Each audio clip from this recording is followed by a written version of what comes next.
Good morning, everyone, and welcome to Windward Buddhist Temple's Hoonko Service for 2023. We'll begin with the ringing of the temple bell, or kansho, that signifies the beginning of the temple service. It is a deep and sacred ritual steeped in ancient tradition. It is the calling of the people to come together to listen to the Dharma teaching. The temple bell represents the gratitude and deep appreciation of members, friends, and guests of the Windward Buddhist Temple. Please sit quietly in your seat.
We will now have the offering of flowers and light.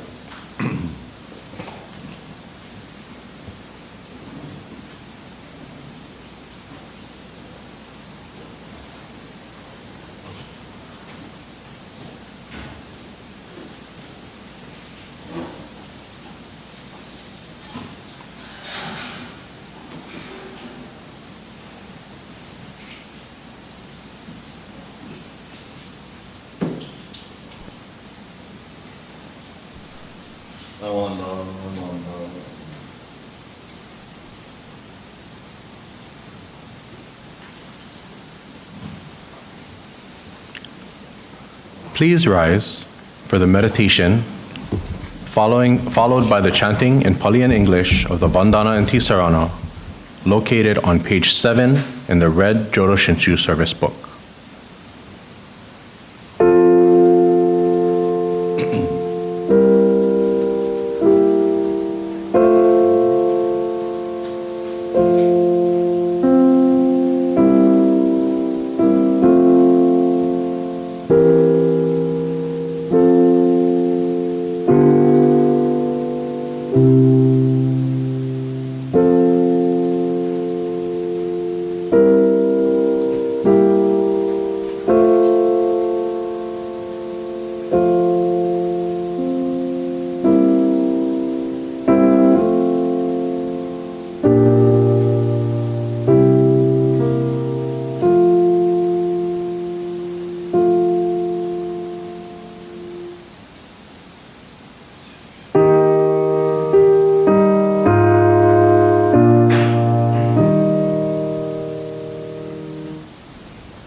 Namo Amida Butsu, Namo Amida Butsu, Naman Nam, Naman Nam. Please be seated.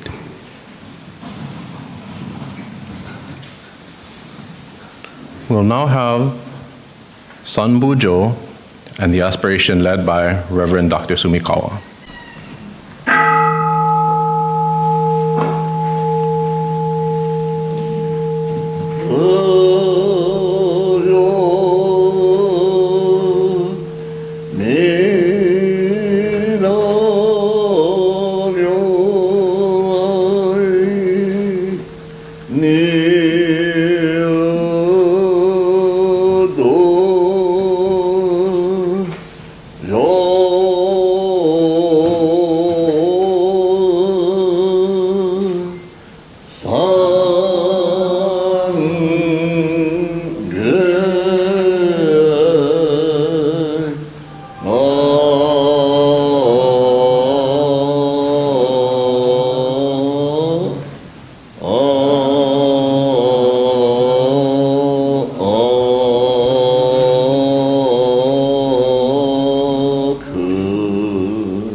The presence of Amida Buddha, Shakyamuni Buddha, and all the Buddhas of the 10 directions to this Hoonko service. Namo Amida Butsu.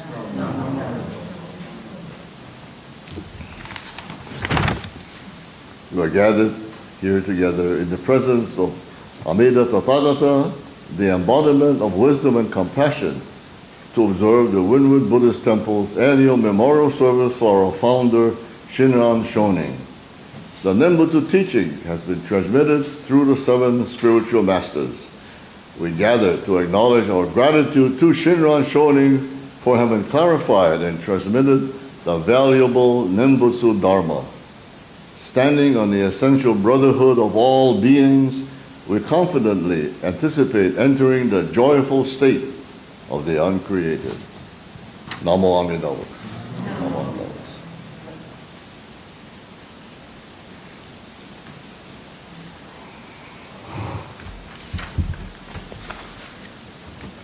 Please turn to pages 11 through 30 and the bottom of page 58 in the red Jodo Shinshu Service book for the Sutra Shoshinge.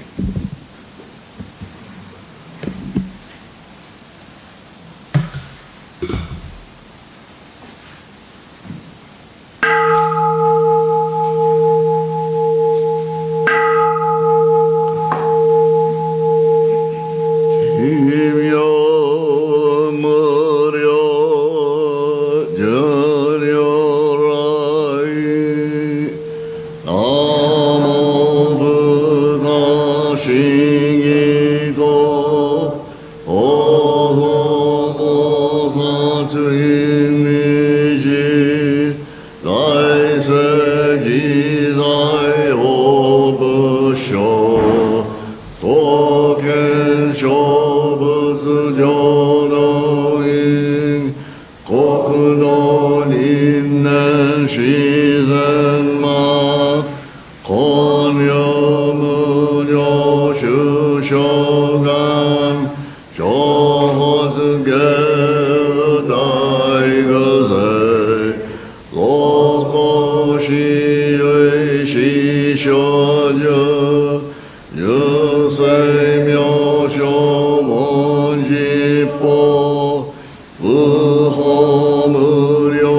Nam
Please rise for the Gatha with these hands in the brown Praises of the Buddha book on page 174.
This morning, our speaker for this Hoonko service is Reverend Dr. Bert Sumikawa.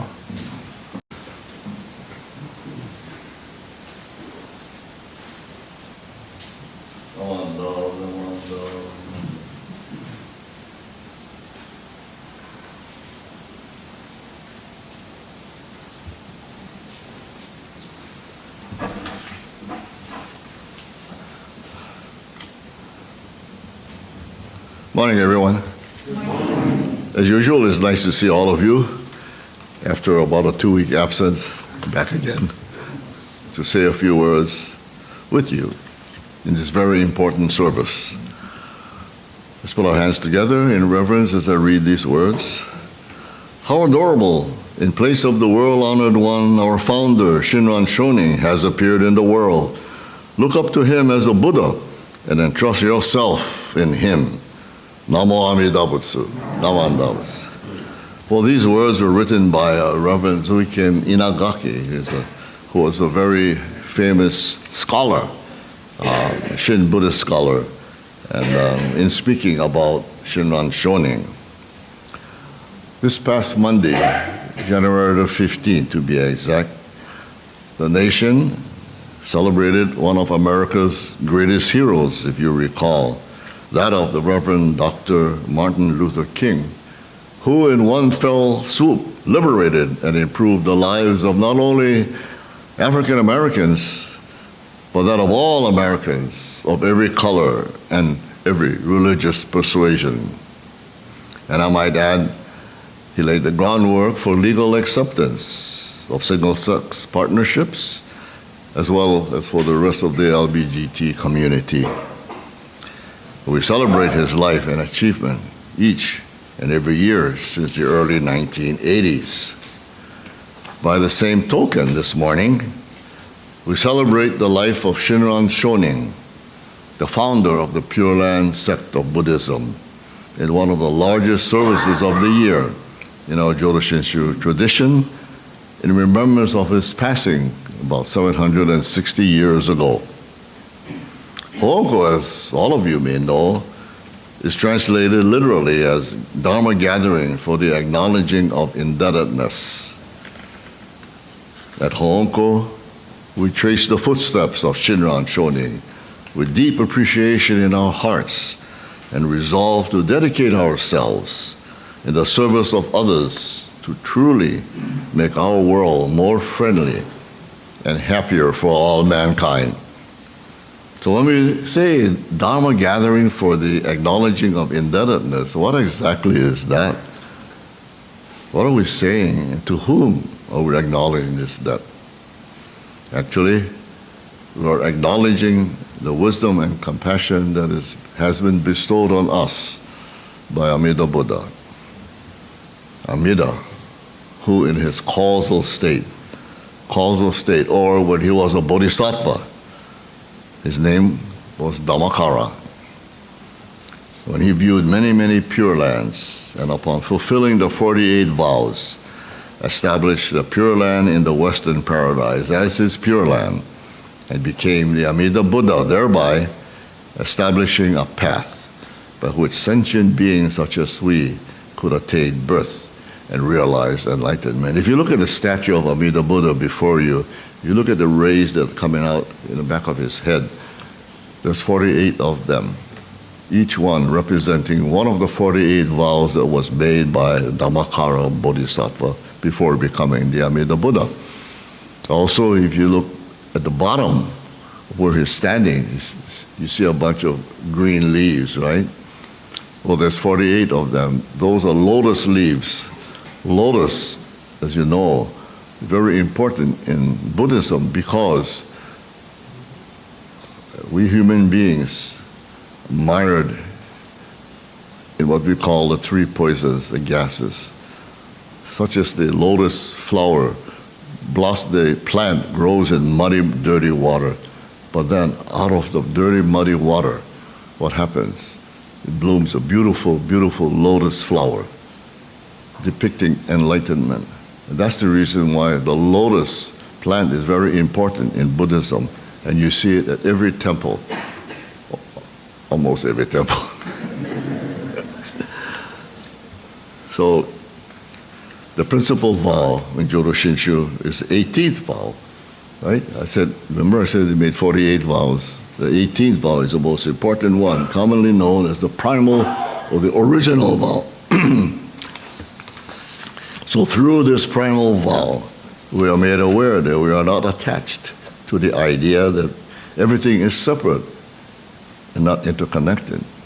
And we become aware of oneness to our deepened understanding of what some refer to as the four marks of existence, mainly as described by Reverend Kenneth Tanaka, that life is a bumpy road: birth, aging, illness, death, being separated from loved ones, having to associate with those that we dislike, not getting what we desire, and being attached to what we call the self.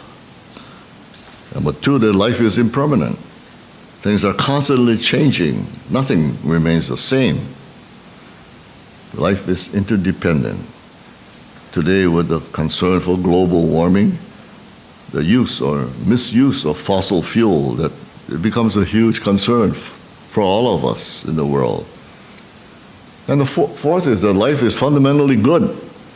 With the right outlook and view, we can live life to the fullest, with much joy and with much meaning.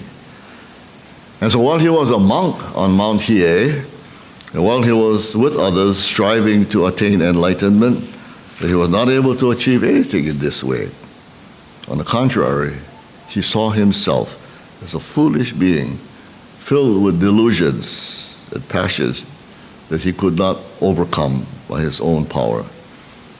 And so at the age of 29 then, while still what they call a doso, or a monk that was charged with leading, chanting, and performing rituals, he was unable to devote himself to the teachings. He was unable to recite the Nembutsu single-mindedly without a distracted mind. That being the case, he thought, how are lay people such as us, who must work for a living, who are fettered by love of their wives and children, who are unable to engage in religious practices, how will they ever come in contact with the Buddha's emancipation? True emancipation, he said, should not be limited to a few. It should be available to all those who are unable to separate themselves from work and from family. And so he finally left the mountain. He left Mount Hiei and descended, and he stayed at this one temple that is still in existence today. It's called the Rokakudo Temple, the sixth hexagonal temple, six-sided. Stayed there for 100 days. Finally, he went to study with his master Honen. So as he learned more about the Pure Land teachings from his master, he came to understand that his realization of his own limitation and powerlessness was in fact sure proof that he had been touched by Amida Buddha. So upon receiving the gift of Amida's boundless compassion, then Shinran discarded the self-centered effort or in striving to become enlightened and accepted the primal vow based on Buddha-centered power. So what we praise him for is that he spread the joy that he felt about the certainty of this Buddha-centered power to all those with whom he came in contact with. What is unusually praiseworthy is that he also considered himself to be one of the fellow travelers on the same Buddhist path. And you heard me talk about that many times in the past, right? The same Buddhist path, in Japanese it's called Ondobo Ondogyo. All of us are on the same path. So it was through the life of Shinran Shonin that we're able to be here today to enjoy his teachings and to be able to receive the benefits that's bestowed on us through the power of Amida's primal vow. If you can imagine a circle signifying enlightenment, and this circle is inside a box, the religious practices that Shinran was doing on Mount Hiei was that as his Buddhism was practiced, gradually the 4 squares of the box are removed until finally what is left is the achievement of enlightenment. So Shinran did this for 20 years, as I said, and all that he could do was, as he was trying to achieve this enlightenment, was that he was creating more and more corners in his box. He taught us that the Buddha comes to us and embraces us with all of our so-called boxes and corners, which is our blind passions. This was his gift to the world, that there is no need for austere practices, that all that was necessary was a total reliance on Amida Buddha with a singleness of heart. Because the Buddha is already right here in your heart. All that we have to do then is to say the name Namo Amida Butsu in gratitude. And so in the year 1263, Shinran became ill and his health began to fall. The Denne, which is an illustrated biography of Shinran's life, speaks briefly of the last days of his life. Toward the latter part of midwinter in the year 1263, the Shonin showed the first symptoms of illness, and after that, he did not talk again of earthly matters. Dwelling only on his deep gratitude to the Buddha, he constantly repeated the Nembutsu. He laid himself on the right side with his head facing north and his body facing west. And when he had finished his last recitation of the Nembutsu, he entered the Pure Land. He was just completing his 90th year. At our services, very often we sing Ondok-san. Shinran is saying that he wants to show his gratitude for Amida's compassion by saying the Nembutsu until he dies. He wants to show his gratitude to all of his teachers who helped him hear the Dharma by saying the Nembutsu until his bones turned to dust. This is how much the teachings meant to Shinran. And when we sing this Gatha, we are saying how much the teachings mean to us as well. So although Jodo Shinshu began in Japan, today there are well over 200 temples, fellowships, and Sangha groups throughout the United States, Canada, Brazil, Mexico, Taiwan, Hong Kong, Nepal, Australia, throughout Europe, and even in Kenya. There's an ever-widening circle of Jodo Shinshu followers throughout the world And today, it's one of the largest schools of Buddhism. As I reflect, there must be something about Jodo Shinshu that attracts so many people around the world, as it has become truly a world religion. Shinran, who revealed the Jodo Shinshu teachings to us at the path of the Nembutsu, has provided many to live a positive and fruitful life. It was great because he revealed to future generations a way of spiritual attainment that was possible even for ordinary people such as ourselves, caught in the entanglement of the ego self. He showed us the way through the vow of Amida, calling us to come just as we are, with all of our faults, with all of our limitations and defilements, and put our trust in Amida with a singleness of heart, and to call his name with a desire to be born into the Pure Land. I want to recall for you a story about a minister who visited a member's home to conduct a memorial service during a Hoonko period. At that time, the minister chanted the Shoshinge with the family, followed by a memorial service in which he chanted the 3 Pure Land Sutras. It was a long service.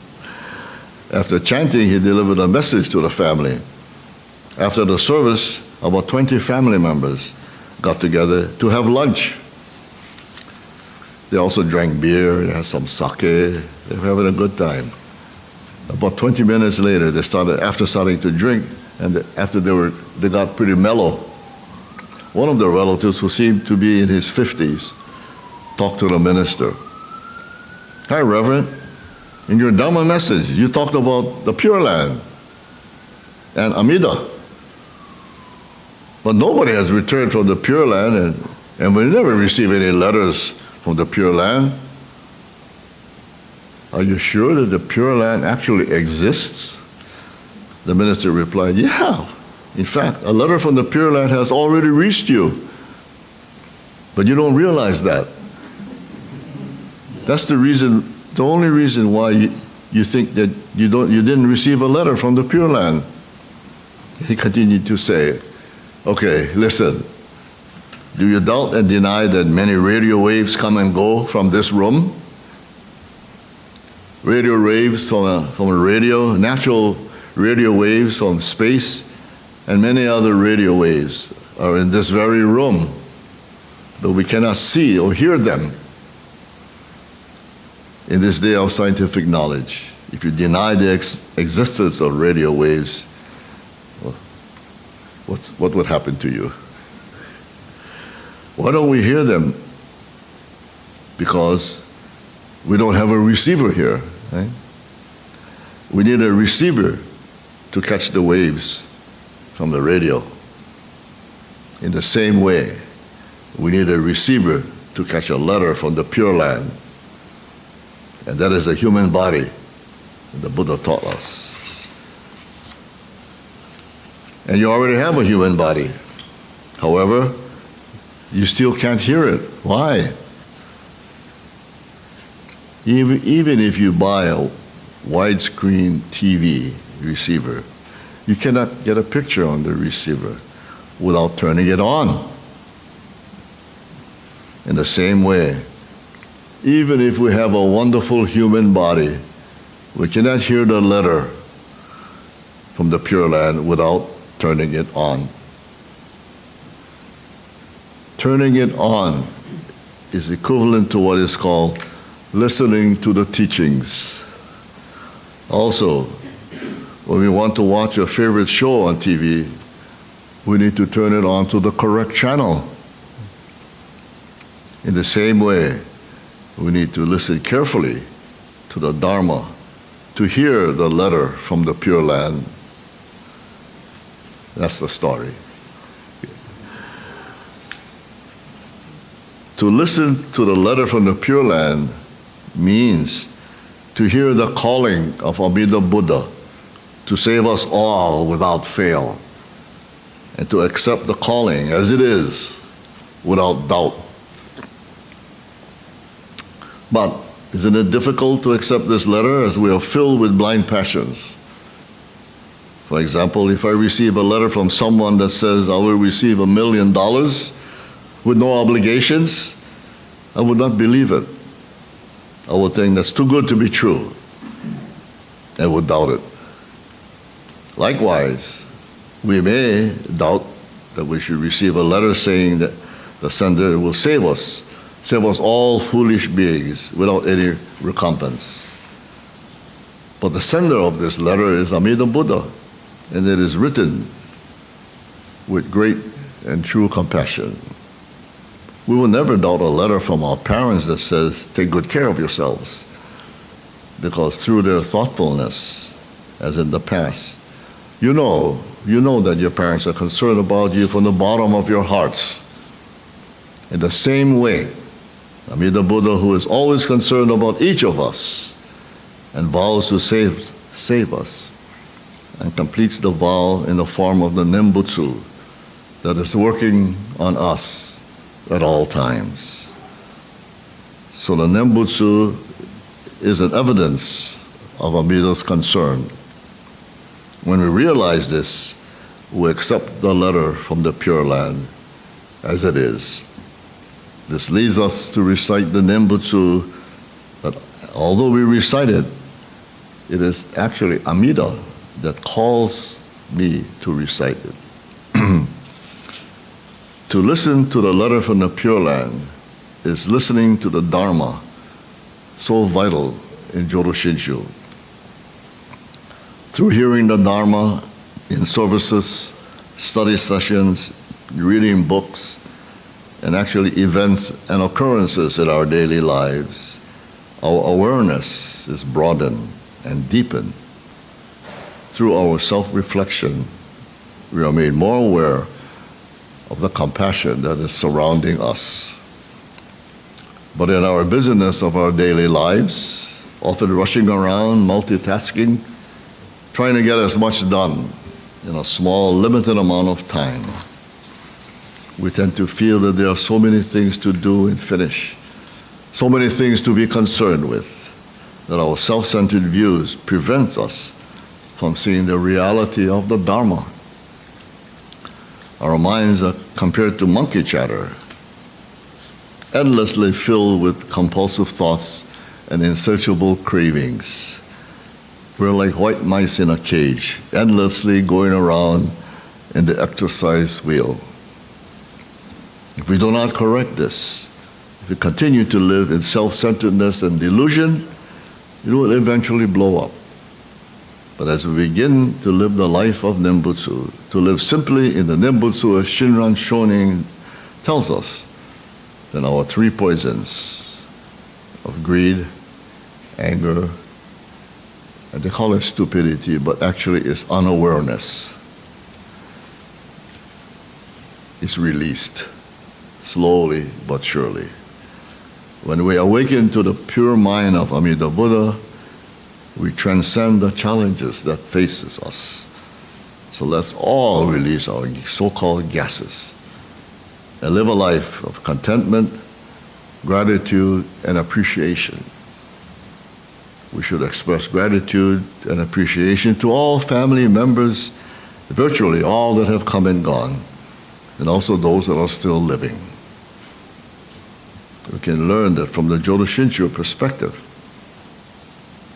upon reflection of the sacrifices made by those people for our sake, we will develop a clearer understanding of the interdependence of all life and of all beings. We will then be better able to live a life of thanksgiving and become deeply aware of the Shin Buddhist way of life. This is the legacy that has been left to us by the founder of this Honganji, and why we come together each year in gratitude. So let us close by bowing our heads in kansho and listen to the words of Shinran. If the original vow of Amida is true, the teachings of Shakyamuni cannot be false. If the teaching of the Buddha is true, Zendo's commentary on the Contemplation Sutra cannot be wrong. And if Zendo is right, what Honen says cannot be wrong. And so if Honen is right, what I, Shinran, have to say may not be just empty talk. In brief, such is the true entrusting of this foolish one. Beyond this, I can only say that whether you are to accept this faith in the Nembutsu or reject it, the choice is for each of you to make. Namo Amida Butsu. Namo Amida Butsu. Thank you very much for listening. I hope I didn't do any damage to your computer.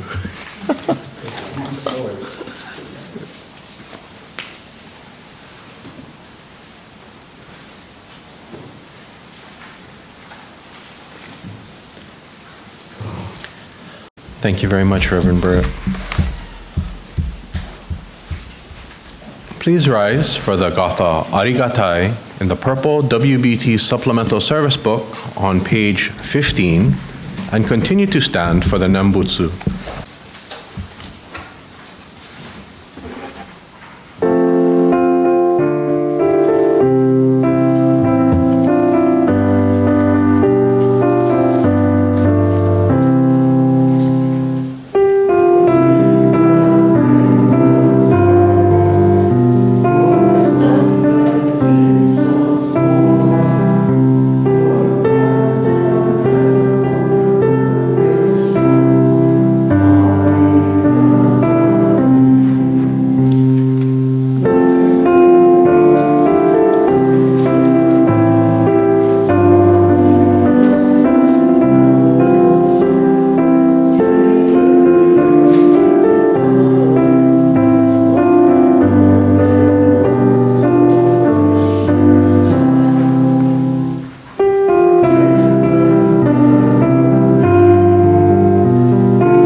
transforms into rain. The flower transforms into earth.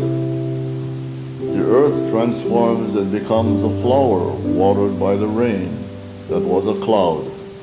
Nothing exists on its own. Namo Amida Butsu. Namo Amida Butsu.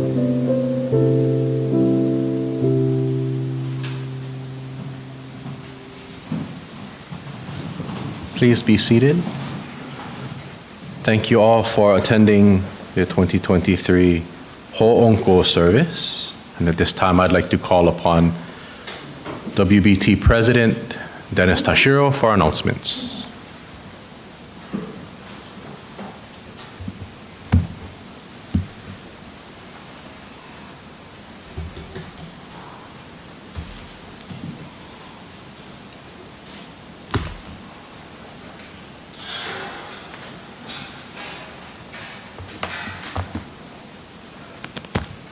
Thank you, Neil.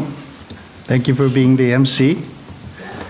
Thank you for Jen that did the kansho.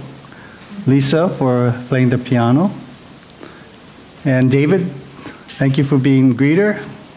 And thank you, Reverend Bert, for that wonderful Hoonko message. Thanks for everybody for being here. Just a few announcements. Coming very soon, Reverend David will be doing some adult Dharma classes. We'll target one for the spring and then one again in the fall. For the spring session, it'll be basically titled Basics of Buddhism. So I think they might sound like it's very interesting, especially if you're fairly new to Buddhism. I think the message that you get from the class, I think, will be very, very good. Reverend is currently, from February 2nd, the first Thursday in February, and every Thursday thereafter from 5 to 7 p.m., he'll be having meditation sessions. And Reverend, if you could explain your session.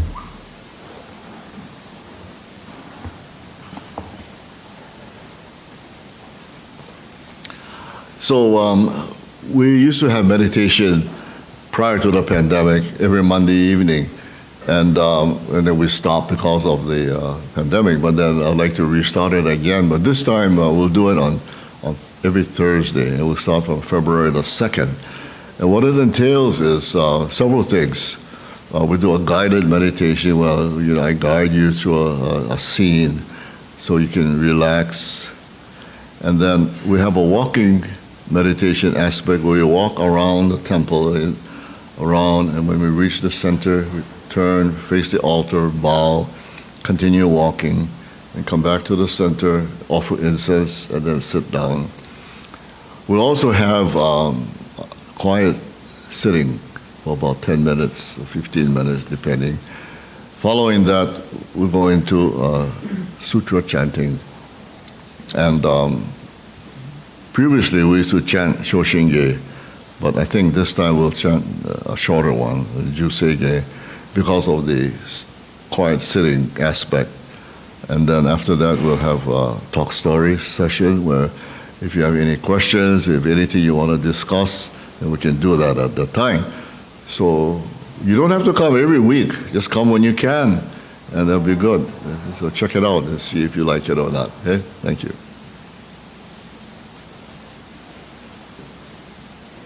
Thank you, Reverend Bert.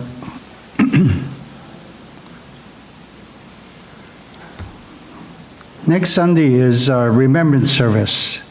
So if you would like to remember a loved one who passed away in the month of January of any year, you'll have that opportunity to do so during this service. There will be a sign-up sheet when you come next Sunday, and you can enter your loved one's name. And also, if you have a picture, you can bring that picture and we'll have it displayed, okay? Linda? Yeah. Yes, sure. Hi, everybody. I want to make an announcement that I'm seeking help finding a lead for a room in the Big Island for 10 weeks from early April to mid-June. I would love to stay on the Big Island for 10 weeks, but it's for my daughter, Bryn, who, as most of you know, she's a sophomore going to college back east, and she secured an internship working at the Big Island on one of the seaweed farms on the Kona side. And Prudence was asking Reverend Higa, and they think they might have somebody who could help her with a room. But if anybody knows anybody, or it would be preferable to have like just a room in a house or something like that, or any lead on anything that might be available, that would be much appreciated. It's for my daughter who's 19, and it's on the Kona side of the Big Island, and from April to middle of June. Mahalo. I guess Bryn's doing well. She did. Good. She's in environmental sciences, so that would work out. Oh, good, good. Always a good place to come back and take care of our environment. Mom's coming in. Okay, any other announcements? If not, refreshments is served by the Group C, led by Merle. And if we could turn to page 126 of the red service book for words of thanksgiving.